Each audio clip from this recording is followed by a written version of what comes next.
pouvait suivre plus facilement le tempo, le rythme de la musique.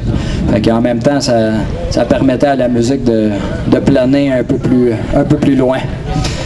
Fait que, avez-vous des questions? Gênez-vous pas, hein? On est là pour ça. Non, tout va bien? Vous pouvez expérimenter juste pour voir en levant pas vos pieds.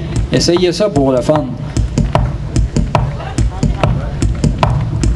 Juste en faisant un petit mouvement avec les pieds comme ça. Expérimentez ça.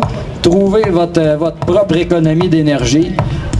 Parce que l'important, c'est qu'il faut pas taper comme ça parce qu'on va se brûler, on va se fatiguer. Dans une veillée de chansons, là, je vous dis que ça brûle un homme. Les bottes à cap d'acier sont à proscrire. Oui, les bottes à cap d'acier sont à proscrire. C'est pas l'idéal. Il y en a qui tapent avec ça. François Dauphin fait ça, mais je le trouve tough pas mal. Ouais, un petit soulier léger, c'est toujours commode. Ah, vous avez sûrement de métal pour faire le bruit? Comment? Pour faire le bruit, votre chose, il n'y a pas de métal? Non, aucun métal. Moi, c'est juste une semelle de cuir qui fait l'impact du son sur le plancher de bois. Aussi simple que ça. Rien de plus compliqué. Autrefois, il y en avait qui utilisaient des clous. Aujourd'hui, il y en a qui mettent des punaises aussi. Pour avoir un petit son un peu plus clair. Pour terminer l'atelier des percussions traditionnelles, j'aimerais ça inviter M. Jacques Landry à venir se joindre à moi, qui va vous parler des os, des côtes de bœuf. Les côtes de veau. Les côtes de bœuf.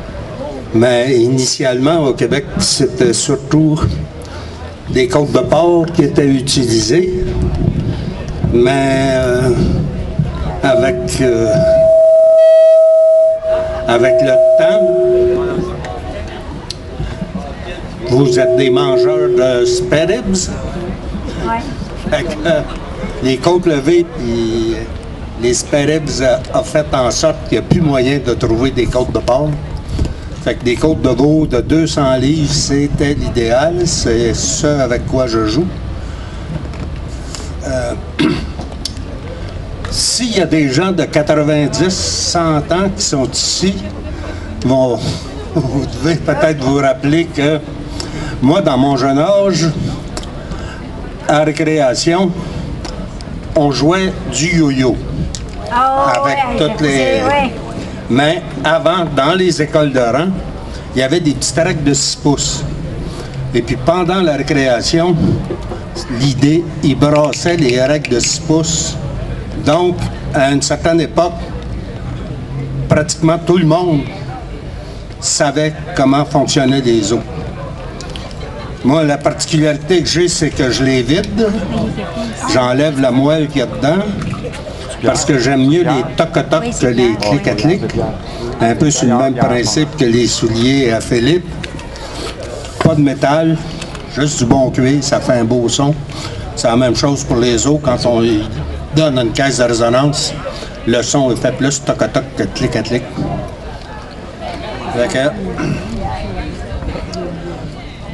Moi, j'utilise aussi ce qui va peut-être être un petit peu plus dur pour le son pour vous autres, là. Je me sers du mouvement pour m'aider à changer les figures des os. C'est un petit peu plus dur à sonoriser, mais en tout cas, on va voir ce que ça donne. On va demander à Philippe de nous jouer